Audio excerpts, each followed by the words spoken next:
So just like how deep neural networks with artificial intelligence, that was kind of like, I would consider that a revolutionary thing that has happened. Before that, it was like Bluetooth inside of hearing aids. I believe that MEMS speaker technology is going This to be is that the next thing next where one. like, if even if you bought a hearing aid the year before, you're going to want to upgrade when that new technology comes out. Hey guys, welcome back to the Dr. Cliff Show. I'm Cliff Olson, Doctor of Audiology and founder of Applied Hearing Solutions in Phoenix, Arizona. And I am joined today for a very special episode talking about the best hearing aids of 2026. We've got seasoned veteran at this point, Dr. Kelsey Beck, and we have the newcomer, Jena Wingett, who's our audiology extern. Welcome back to the show. Thank And you. welcome to the show. Thank you. All right, so like I told you guys, we're going to be talking about the best hearing aids of 2026. 2025 was actually a pretty good year. There were some updates that happened. There were some new releases that happened. There are some hearing aids that have stood the test of time over the course of the past couple of years at this point, and you could argue have stood the test of time for the past, what, 9 Yep, years 9 years. at this point. So we're going to dive into some of our favorite hearing aids that we fit regularly in the clinic, that we wouldn't fit them if we didn't feel like they were the best. And since Jena, you are the newcomer on the show, I'm going to let you pick the first hearing aid that we want to talk about today. My favorite as of right now is get the full name, Phonak Infinio Sphere Ultra. There you go. Yeah. That's right. So they had an update here recently, and it added a few new features to it. I think a lot of people were confused that they were thinking that the new Ultra device was a new device they had to purchase because the original Sphere hearing aid was released end of 2024, and then this announcement came out at the end of 2025, and everyone's like, well, shoot, now I got to buy a new hearing aid. And we're like, no, no, no. It's okay. We can just upgrade you. Yeah. But it added a couple new features, but I think people might want to understand that there's a distinction between the Ultra Sphere Infinio and then the Infinio R. Actually, sorry, the Ultra Infinio R. This is not getting confusing, is it? So what is, It's so what very is the clear. difference Yeah. between the two?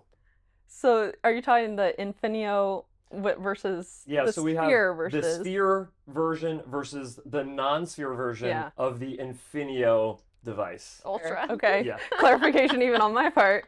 So the Sphere one that has all the AI, the second chip for the processing with the AI, really good with noise reduction overall. The other one doesn't have that second chip, which may be beneficial for some people because they size wise, and also if they don't need as much of the noise reduction, that's a good hearing aid to go with as well. I mean, I would even say too, Phonak has been in the noise reduction game for obviously a very long time and historically has, even in their previous generations, have had wonderful noise reductions for really complex hearing losses who need a lot of support in those noisy spaces. And the regular non-sphere Infinio Ultra does have a wonderful noise processing strategy, and it's definitely an upgrade beyond, or I'm sorry, above the previous generation, absolutely. And to your point as well, it does make the device a little bit slimmer. So for someone who needs that support and who might not have as much space behind the back of the ear, absolutely beneficial. That said, that sphere chip. Yeah, yeah. It does a job. It does a really good job. It's crazy. Like that was probably when I activated that DeepSonic chip to in the spheric speech and loud noise. They need to figure out the naming on this stuff. They over their really Phonak. do. But the spheric speech and loud noise program that activates the DeepSonic chip to utilize the artificial intelligence, that was like the most monumental shift that I have ever had from a regular processing of a hearing aid to the AI. Yeah. I thought that was really impressive. The other thing, though, that you do not get inside of the Sphere version with the AI is you don't get the cross capabilities. But I think all three of us have run into, like, maybe we're not using cross on some of these patients because of the AI. Oh. I have individuals who've been wearing cross for decades, and I just threw it out there. Hey, this hearing aid, the processing of it, let me try it. Just let me put it in your ear. Let's try it. You're gonna give up the compensation of that head shadow effect. Where someone on your bad side could still be heard by your better ear with that cross transmitter. And every single person that I've fit this way has done away with cross. They say it's a way better sound. Yes, they have to turn their head, but for most cross individuals, especially in noisy places, I was getting a lot of reports of, I'd go into a noisy space and I heard that the other person on my bad side was speaking, and I would still have to turn to hear them anyway, but then this gives them that added benefit of that processing strategy, and they're doing remarkably. I've been so very impressed. I will also say that I've had individuals who have had, poorer hearing in that worse ear, where historically we would say, yeah, let's not amplify that sound in that ear, even though they probably had something to work with. I've fit a couple of them binaurally with spheres, which we would never have done before, just to try it, and they're loving them too. So even for someone who's had a really poor ear, even that ear is now accepting amplification significantly better than it has. Yeah, I would say that I probably have instructors at university through the program I went through who, if I were to tell them that I'm fitting someone binaurally, so in both ears, with a pair of hearing aids instead of a cross transmitter in a hearing aid, with 20% word recognition in their bad ear, they'd be yelling at they'd us. be mad at us. They'd be And I'm so like, mad.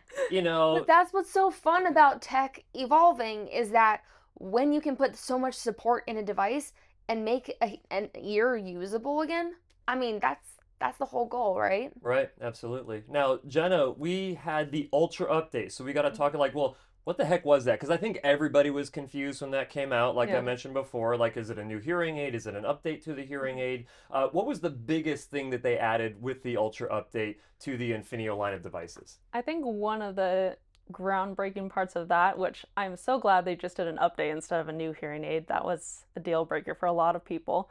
But the 30% better battery usage was a big deal, because it's amazing that you have a second chip, but if it cuts down on your battery so far that they can't really use it as much as they want, it's really limiting. So I think that was a huge part.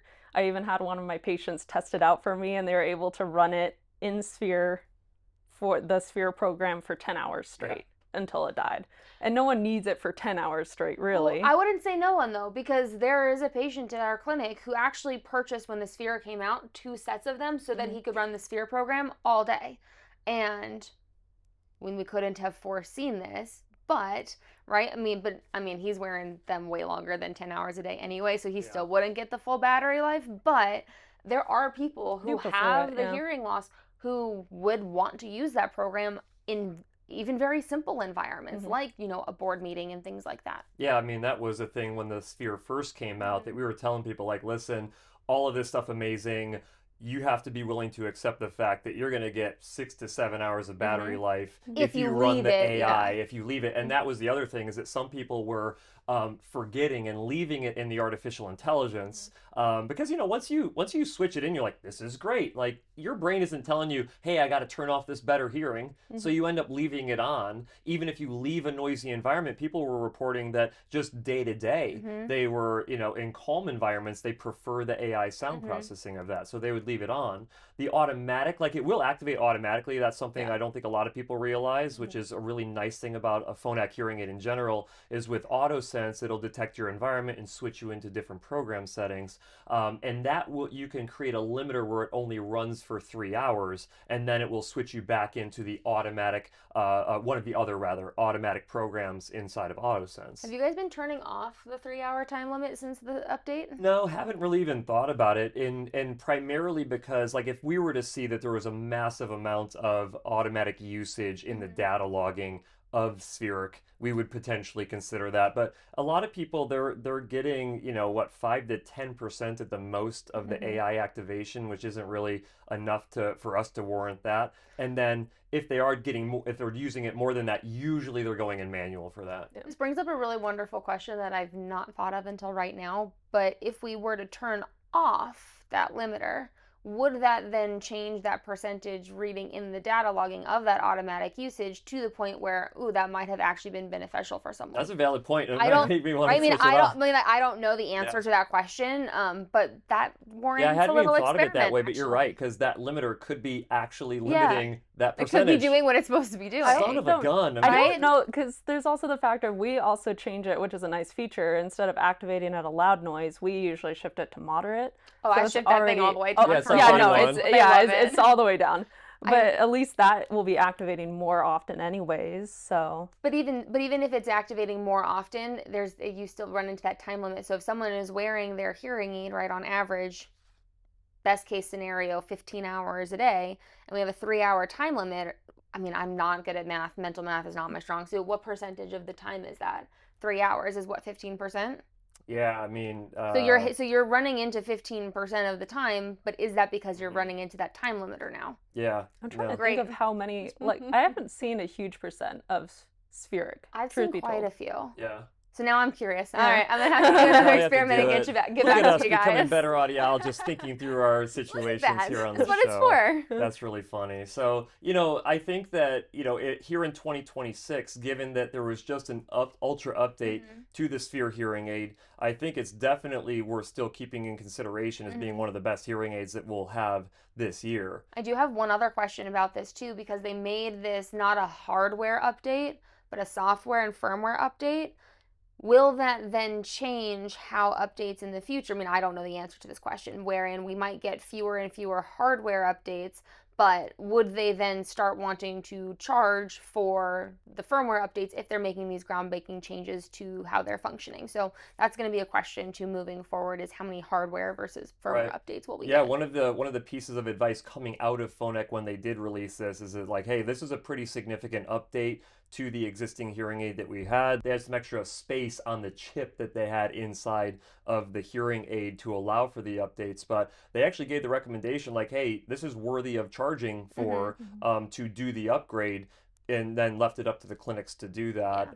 We didn't charge for the upgrade. We just charged for like the service time of the clinician who had to do the upgrade, which is a relatively nominal fee in the grand scheme of things. But will it change how manufacturers do it? Well, manufacturers are doing firmware updates now, but to your point, it's only for like bug fixes. Maybe they're adding Auracast, which is something that will happen eventually, we're told, with the Sphere Infinio Ultra hearing aids one day. It is compatible with it, but they need a firmware update for that. So there will be another firmware update coming up for the Sphere hearing aid. But will other manufacturers follow suit with having significant upgrades, not just bug fixes, and adding these little features like Auracast and LE Audio Bluetooth, right? We shall see. We shall see.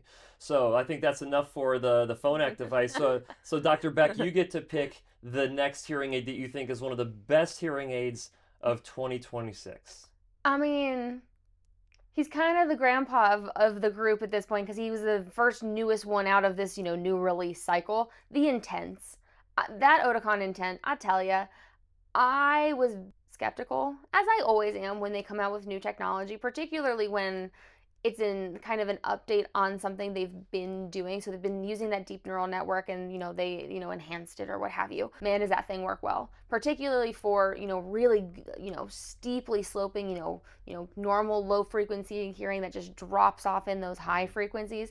I mean, that feedback management, the noise capabilities, I really do like how it is also adaptive as far as microphone array. So, it can detect, because it's got those sensors in it. If you're walking, right? If you're walking through the shopping mall, noisy space, you don't want to just be looking at the person in front of you because you're walking. That person is now speaking to the side or behind you. And it's also being able to adapt and pick up those voices in that particular type of environment. I think that the Intent has worked phenomenally. This predates both of you guys, but not me, because I'm kind of the grandpa of the group as well. You can match the Intent. But you're kind of wearing some purple. It's very, right? Yeah, this definitely got my Intent clothing on today, or my Oticon clothing on. But when the Oticon Open came out, I think it was 2016, they gave us VR headsets with headphones, and you could see how an Oticon hearing aid interacted in a noisy environment. And they gave you the perspective of, well, if you did like most hearing aid manufacturers do and kind of put this blinder effect on, where if it gets noisy, the microphones are going to point forward, and that's just what they're going to do, and then you start missing stuff around you. Oticon switched it at that time to what they call their Open Sound Navigator technology, that those microphones will shift based on where it deems to find the most important speech in your environment, and they've improved that greatly as the year, because it's been 10 years now. They've improved that greatly. But when they were the first manufacturer with the Oticon Moors, this is what, 2020, 2021, that came out with the first deep neural network, right? So for artificial intelligence, nowadays, like the gold standard is using a deep neural network to train a hearing aid on how to separate speech from noise. So they came out with their first generation, and then you mentioned they came out with their second generation deep neural network version 2.0, and it got even better. My personal favorite thing is the high frequency amplification. What would you say, Jena? High frequency. It definitely is one that works really well for certain configurations and for certain needs that the patient has as well. Yeah, Not every hearing aid works for everyone, but for the patients that it does work for, works really well. Yeah, to your point, I think that like if someone's like, I want the maximum amount of noise reduction that you can give me, you do not put them in an Oticon intent. Exactly. If they want to be able to separate speech from the noise, even though the noise doesn't drop out, you can use an Oticon intent for that. They have really good signal-to-noise ratio improvement on that rivals the other manufacturers that use a deep neural network. Well, and I think that to that point as well, I mean, we'll touch on this a lot probably throughout this episode, but best practices, right? And that really does start at how we're testing hearing, because there is a speech and noise test that should be conducted to identify how much support does this person need from the hearing aid in those noisy spaces to determine would the Oticon intent be the most effective for this particular individual. Would the Phonak Sphere with all of that extra, AI sonic chip processing, would that be a better support for somebody? And to know that not every audiologist is doing even just that test or knows how to interpret that test even to apply that to a recommendation kind of scares me to a large degree. Yeah, I mean, we should throw a caveat into this entire episode, which is any of these hearing aids are only really good if a hearing care professional is following best practices when they're, selecting and fitting these particular devices. But to your point again with the speech and noise testing, so Oticon actually partnered with a couple other organizations to develop the ACT test, right? Not the ones that we all did horrible. Well, I did not very good on my ACT. We're not going to get into that. I don't think I took that. But the audible contrast threshold test. So it's a new form of speech and noise test, but you can upload the results of that test into the programming software of Oticon so it can estimate the initial amount of noise reduction that you use inside of that. We tend to use the 2-minute speech, we tend to use the QuickSyn test. 2-minute speech and noise test is a different test for speech and noise testing, as the name would suggest, because that seems redundant, but nevertheless. But the reason that I personally like the QuickSyn test is because when you're repeating back these sentences and you've got escalating noise with each sentence and you're trying to repeat it back, we can either amplify all of the sound in that environment or we can high frequency weight it. And as you mentioned, like the high frequency is really the biggest feature of the intent that would sway me to go with an intent versus another hearing aid. And if you see an improvement on the high frequency weighted speech presentation, like we tend to okay, well, it makes more sense for you to be in an Oticon hearing aid. I mean, this is my first experience with this particular improvement in this scoring. So the scoring is on a scale from 0 to 26 for that QuickSyn. Lower the score, the better. Score 0, if we do our jobs correctly, you will hear better than someone with normal hearing in noisy environments. Score 26. I don't care how well or how wonderful I am at my job. I could turn a ceiling fan on and it could be so much noise that you'd have absolutely no idea what's going on. Someone scored, what was it, 16 on that test? Not good. Not good. Which would mean that in the traditional QuickSyn piece, if we had, the kind of traditional hearing aid fitting that's not the Oticon fitting, they would need somebody else to speak 16 decibels louder than any background noise to understand what they are saying. I'm a loud spoken individual. I can't sustain that, right? Did that high frequency emphasis of that, it dropped that score to a 2. Yeah, that's crazy. Which is a crazy difference. That's insane. So again, if we're not doing that testing, if we don't know those results, I probably would have said, yep, you absolutely need all kinds of noise processing, and he probably would have hated that hearing aid.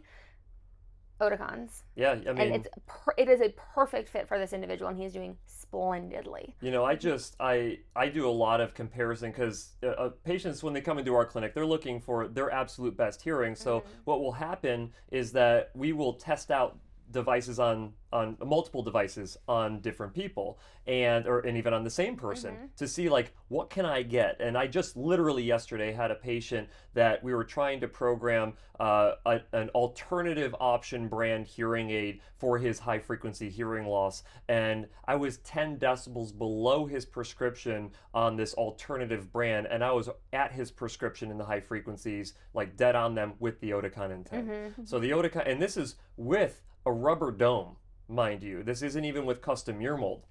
So if you're a steeply sloping high frequency hearing loss, if you have normal hearing low frequencies and you're trying to get as much high frequency without having to go custom in the ear from an ear mold perspective, then going the Oticon Intent makes a heck of a lot of sense. Absolutely. Well, even Oticon's newest of the new device, the Oticon Zeal, right, uses very similar, it's the same processing chip that the Intent is using, but it's a completely in-the-ear device. First of its kind to be rechargeable, phone call Bluetooth compatibility, Auracast compatible, LE audio, I mean everything that you could want in that from a behind the ear standpoint, now small and inside the ear. Not completely invisible, but I mean not noticeable whatsoever for most individuals, fits most people extremely well, still has that high frequency gain capacity, a little bit less because, you know, with the microphones being so close to the speaker inside that ear, you get a little bit less out of it. But I've been really impressed with that device so far as well. Would you say that the Oticon Zeal is one of the best hearing aids of 2026? I mean, it's been out for a couple of weeks now. I've been really impressed so far. I think that there are, you know, with every hearing aid, there are a certain group of people that it is perfect for, and a certain group of people where it's like, yeah, we could make that work because that fits what they need out of a hearing aid, especially from an aesthetics perspective.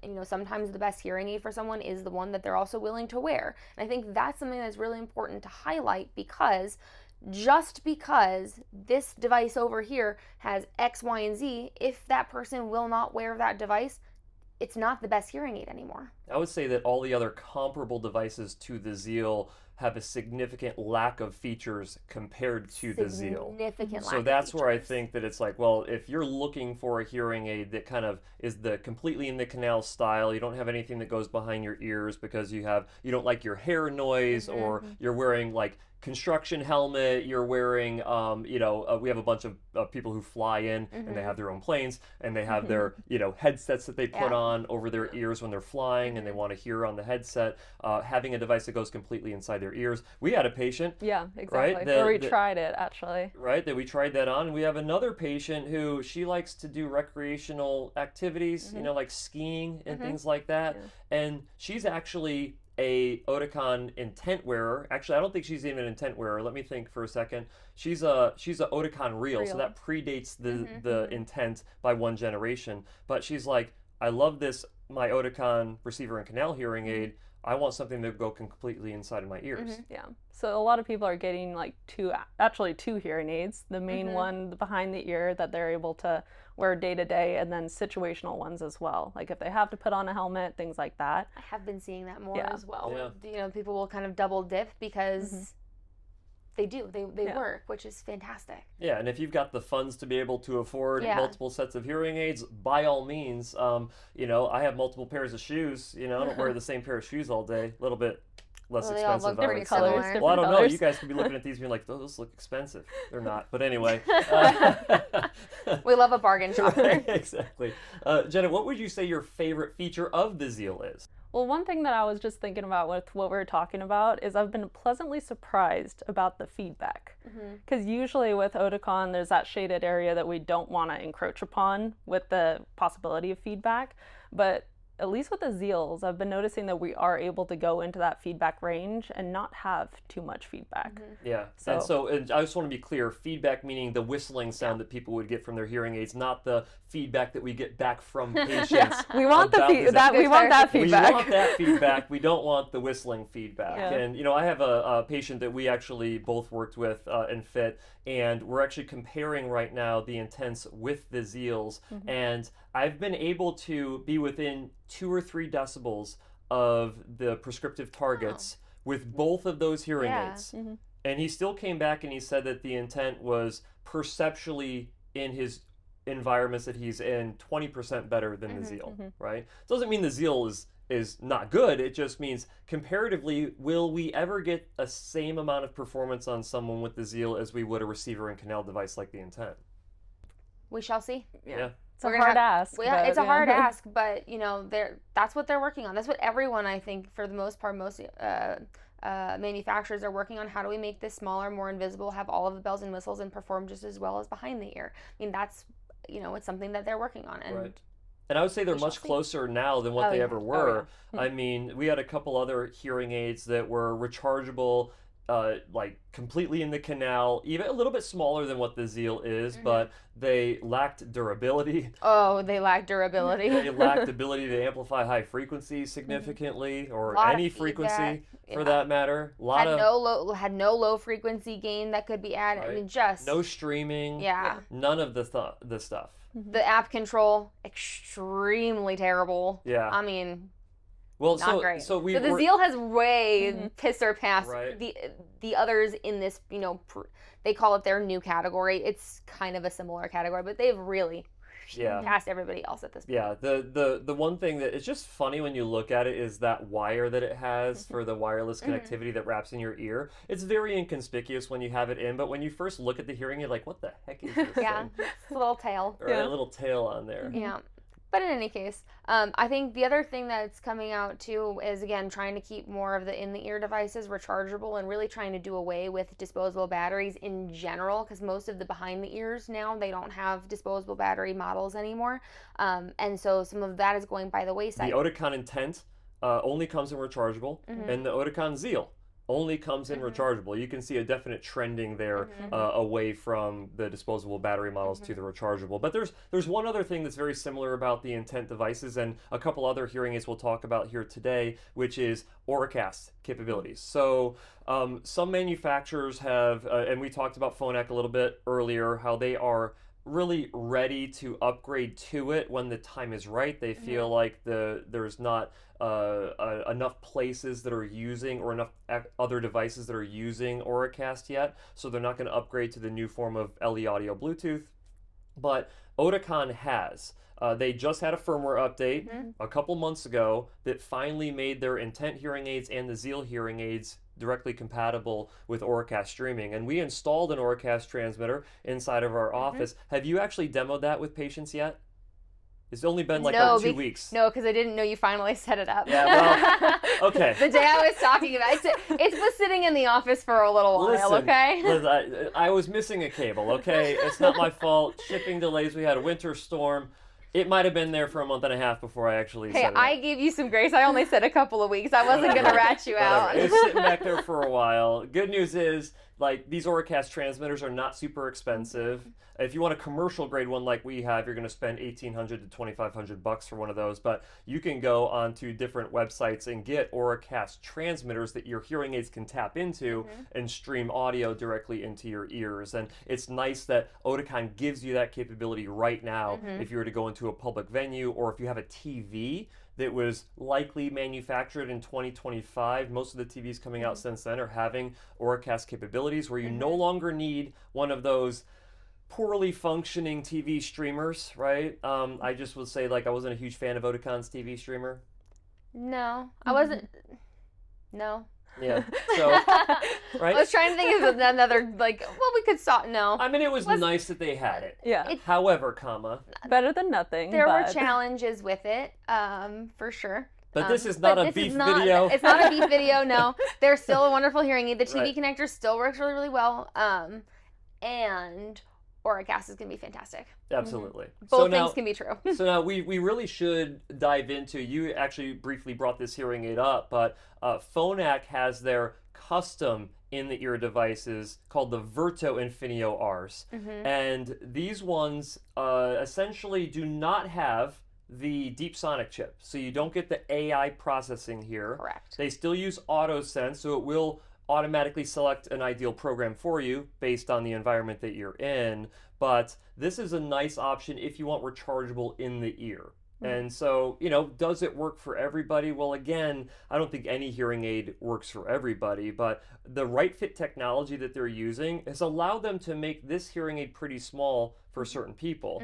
And, they can make it anywhere from in the canal. I wouldn't say completely in the canal because it's I haven't seen one that small quite yet. right. Yeah. It's a little bit bigger. I mean, depending on the size of your ear canal, they might be able to, but Mm-hmm. they can build it up to a half shell custom in the ear or even a full shell custom in the ear. And so if you're looking for the Phonak type sound, which a lot of people love how Phonak hearing aids sound, you could go in the ear option with that.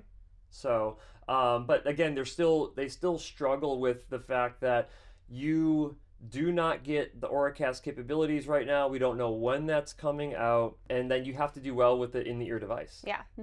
So Caveats to it all.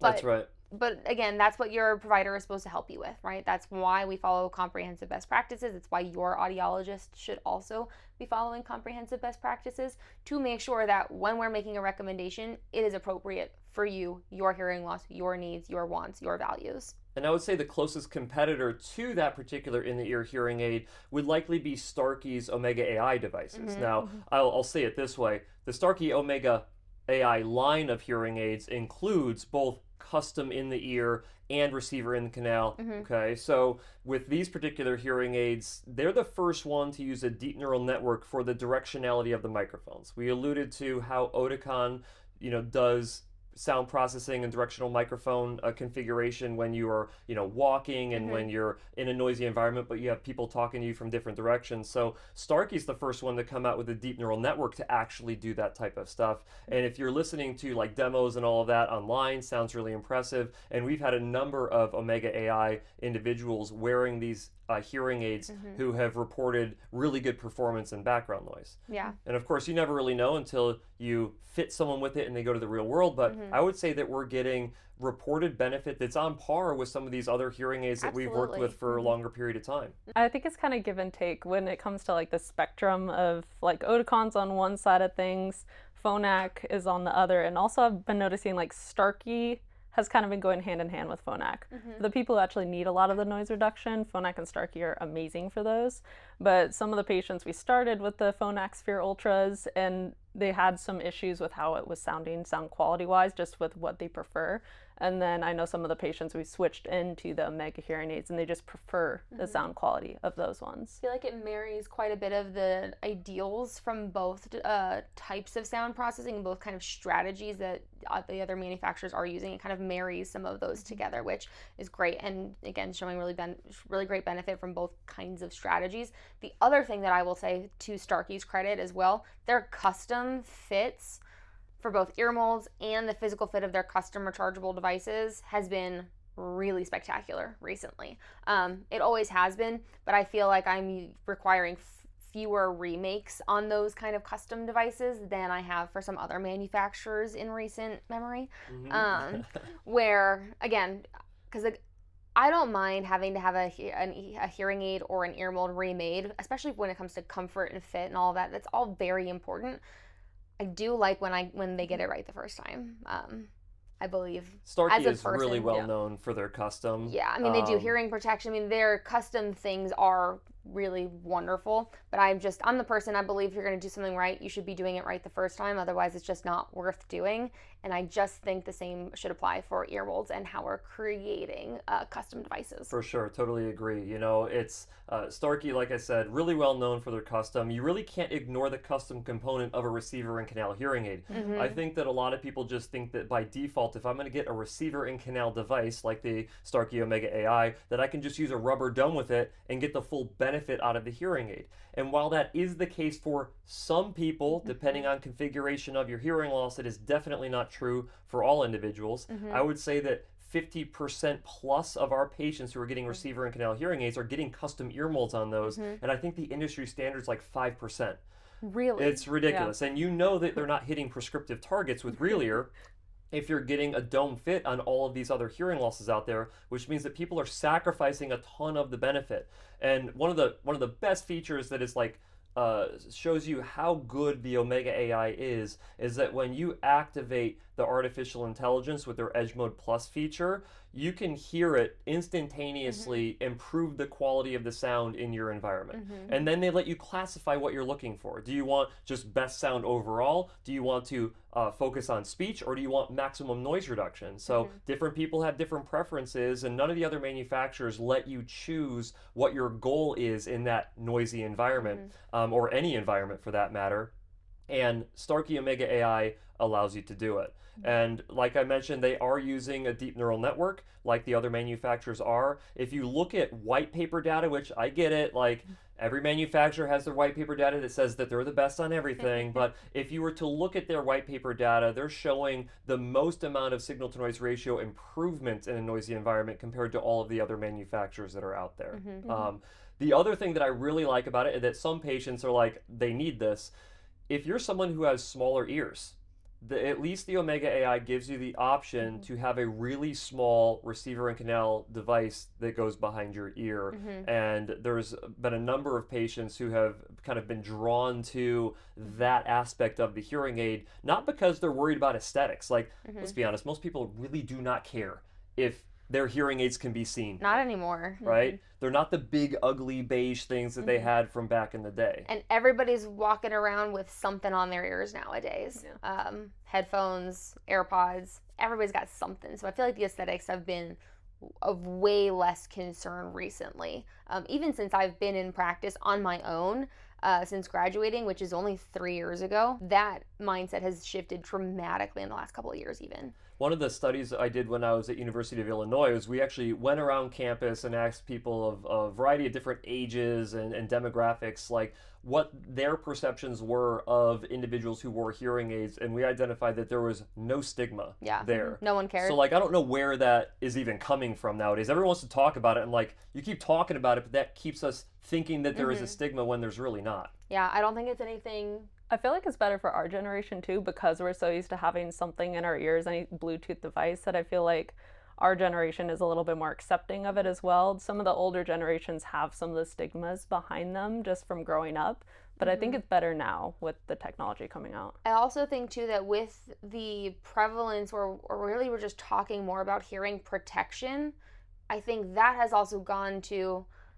because our generation, several generations ago, going to loud concerts, right? Concerts in the 70s and 80s, no one was really thinking about hearing protection. And now we are, as these younger generations now are growing up. And so when we're now thinking about hearing aids, they're like, oh my goodness, I would love to make sure I'm protecting my hearing. But also now too, we know that, oh, you're just trying to hear. There's nothing, there's nothing about it anymore, which is really nice to see. Well, with all of the, like, how we're connected with our devices so much, I mean, let's be honest, hearing aids are the easiest ways to stay super connected with your wireless devices. I fit someone last year, 19 years old, and the most that she was excited most about was the Bluetooth connectivity, and that she didn't have to take out the hearing aids just to listen to music or what have you. And she and I spent time together customizing her music listening, and she could not be happier. She loves them more than her AirPods. That's awesome. That's the great thing about the Omega AIs is that they have LE audio Bluetooth capability right now. You can do Auracast with them through the My Starkey app, just like you could with the Oticon ones that we were talking about. So really nice feature there, and you can customize the audio of the streaming. And this is more of a provider thing, but I really like how you can go in and adjust the streaming. You can switch it into demo mode. They can connect back up with their phone, listen to it, and like, I feel like I'm missing some of the bassy tones. You go right back into the software, adjust the bass, come back, and they're good. Yeah, you don't have to save, disconnect, the hearing aid turns off and back on again, then you try it, then you turn off the Bluetooth on. I mean, it's a process. Now, do any of us mind doing it? No. But the ease of that is really wonderful. I will say, though, because not everyone's coming to us. I mean, you should. You should come to us. And then do any of us mind? At Applied Hearing Solutions, right? But the thing is that if there are things that make programming difficult for a provider, the chances of that provider actually doing the thing for you is less. So when you're talking about like why Starkey is one of the best hearing aids here in 2026 is because they make the programming process of that, not just for overall audibility of sound in your environments, but if you're trying to stream and that's a high priority for you, like it was for that patient and like it is for a lot of patients, you can quickly get adjustments done on streaming to make it sound exactly how you want to, right? And I think there's a lot to be said with like making it easier for us can also make it better for the patient too, because you might get one of those patients in that doesn't want to be a burden. So they'll like maybe say, oh, I want a little bit more of this 2 times. But then if you have to keep on connecting, disconnecting, connecting, Oh, it's there good might enough. get to exactly. And Meg, we're allergic to that phrase in our I clinic. hate that phrase. Or when someone says, "Oh yeah, that's better," I'm like, "Is it better or is it good?" Right. Like I will ask that question, because if it's just like, "Well, it's a little bit better," then it's not. Then I'm not done yet. But I'm a perfectionist, so what do I know? Well, and as you should be. I don't think you can work in the clinic without being a perfectionist. At least not our clinic, anyway. Not ours, no. Yeah. So, what do you think about it having also the disposable battery option for the Omega AIs? I think it's nice that it has the option considering everyone else is swaying away from it. I know we've fit one patient with it recently who just had to, work-wise, still wanted to stick with the battery option. So it's nice that they still have the option, but I know that everyone else is leaning away from it. It was already kind of going in that trend, but I think even more with the battery, the new packaging is also making it shift even further as well. Well, if you're the type of person who wants and or needs a disposable battery for whatever your personal reasons are for that, I mean, you're really running out of options. And it's nice that Starkey is holding on to the aspect of having an option for people that want disposable batteries inside of their hearing aids, whether it's going away or not. You know, disposable battery technology will be around. It'll have a use case for people for a period of time. A lot of other manufacturers have caught some flack for it, but when you start looking at industry data now, the last time I saw it was like 80% or more of individuals when they're getting hearing aids are going rechargeable. Now, is that because they want rechargeable, or is that because that's your only option nowadays? Well, it depends when that study was produced, because if that study was produced when we still had an abundance of battery-powered options, I mean, I think that writing would be on the wall, which is probably why they are going that route. The other thing, too, is that rechargeable batteries, I mean, we even used to say this in clinic, right? The disposable battery technology has been around for years. You know, it was a little bit more reliable. It's not really the case anymore because of how reliable and how much longer that battery life is getting inside the rechargeable devices. So again, as technology does improve, some of the old things that are no longer serving us can also be pruned, so to speak. So there's an element to that. Well, you know, and I think that, you know, if anyone's going to kill the disposable battery, it's probably going to be Starkey. And the reason why is because the battery life on their rechargeable devices is freaking insane. I mean, to the point where you could probably forget to charge your hearing aids at the end of the day and then still wear them the entire next day and have plenty of battery life left over.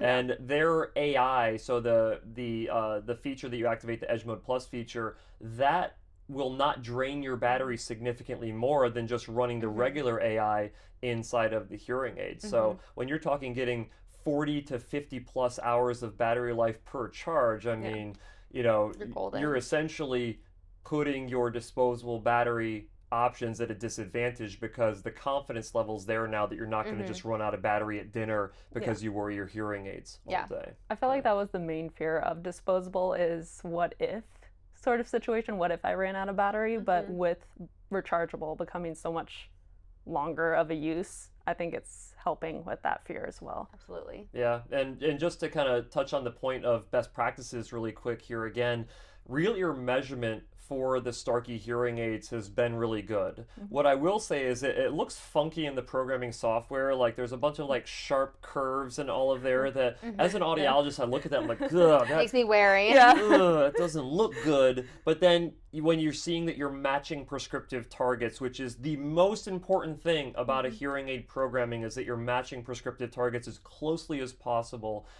Starkey's doing a really good job of that. I wouldn't say that they're on the same high frequency end as Oticon is, but I would say that they're better than what Phonak is from a high frequency amplification standpoint. But you know, all these hearing aids that we're talking about, like some of them are better than others at different things, which is why no one hearing aid is perfect for everybody. That's why they can all exist in the same space, because they don't, you know, they don't process sound the same way. They don't all sound the same way. I mean, hitting your prescription in one and hitting your prescription in the other sounds completely different from one another. The qualities are very different between all of these things. And, you know, we talk about, you know, these textbook hearing losses for individual types of hearing aids. Well, sometimes I'll fit, you know, a textbook Oticon user and they'll come back and say, yeah, I hate the sound quality of this thing. And we have to pivot, and that's also okay. So it is good that they're all still existing in this space, even though they all make really wonderful devices. Absolutely. Now, we should throw a bone to a legitimate BTE hearing aid behind the ear. This is the last hearing aid that we'll talk about here. There's a lot of BTE devices out there. They tend to operate with older technology inside of them. I think that, of course, like we just mentioned, it comes down to how you're fitting and programming the device that will determine the benefit. But if you're just going to look at the different BTE hearing aids that are out there, I think that you have to pick like what's most important to you. But if I'm going to be fitting a BTE, it's going to be because that BTE device can get me more gain and output than what a receiver in canal can do with an ultra power receiver. Because you have to remember, a lot of BTEs have gone by the wayside because you can, for most people, use a receiver in canal hearing aid with an ultra power embedded ear mold receiver on that device and a receiver in canal device and hit prescriptive targets, which is why I think that still one of the best hearing aids since 2017 has been the Oticon Xceed BTE. Yep. That sucker's beefy, okay? You got to have an ear for that thing. Like you're not going to be like little tiny ear person wearing that hearing aid. It's still pretty dramatic. I mean, it's not that big. Yeah. I think also too, because frame of reference, we're also working with a lot of receiver in the canal, so it does. I mean, it's different. It's bigger than your receiver in the canal device. It's not the beige banana anymore that our grandparents were wearing. I mean, it's not those. It's not even those big old ones. They do make it look nicer, I will say. Yeah, it's not even those ones that you see like on like the over the counter devices that are really really ugly. Doesn't even look like those either. But man, does that thing work. Yeah. It is pushing out power like you would not believe. Yeah, he has more power and output than any other hearing aid on the market, and works really well. We're fitting another patient with it here in 2026 with this hearing aid from 2017 because it's the only one that can really drive enough amplification for this individual. Yeah. If it ain't broke, don't fix it. If it ain't broke, don't fix it kind of thing, right? I will say, it would be nice, especially for this demographic, having the telecoil feature inside of that BTE hearing aid is fantastic, but hearing loops just haven't caught on a whole lot, and who knows what's going to happen with Auracast, but yeah, it would be really nice to have Auracast capabilities inside of it, even if they just guys, we changed nothing else about this hearing aid. It is a 675 disposable battery. It gets you the same amount of output and gain. You still use a size 13 tube with a custom, acrylic or silicone ear mold. But we added Auracast. I'd be like, hey, great, sign me up, right? Call it a different name, right? Like they do with phones, right? Throw an Ultra in there. Or something. Throw an Ultra in there. I'm pretty sure that this phone is like 99% exactly the same as the phone that I had before it. So do the same thing with the hearing aid, right? Like add a singular feature, tell me that feature's awesome, and then I upgrade into that new BTE hearing aid. So we shall see. Maybe they'll take our advice one day. Right. So if we had to look forward over the course of this year, are there any things that you guys wish would come out? A feature capability, an improvement of even a current feature that exists inside of a hearing aid? Can you think of anything that we're on the lookout for here in 2026 or something that you would like to see? Does it have to be reasonable? Like I think it's actually going to happen? It does not have to be reasonable. My unreasonable one doesn't sound like it should be unreasonable, but I would like Resound to give me more handles in their top tier tech. I will be screaming this until the end of time. I just want a little bit more. Give me 11, just so I can get. They give you one at 12,000 hertz. And you're like, I can't hit that anyway. But you know what? If it's gonna bring up 8,000 hertz with it, I'm in. Right? I just want a little bit more frequency specificity when I am trying to do real ear measurement and match your prescription.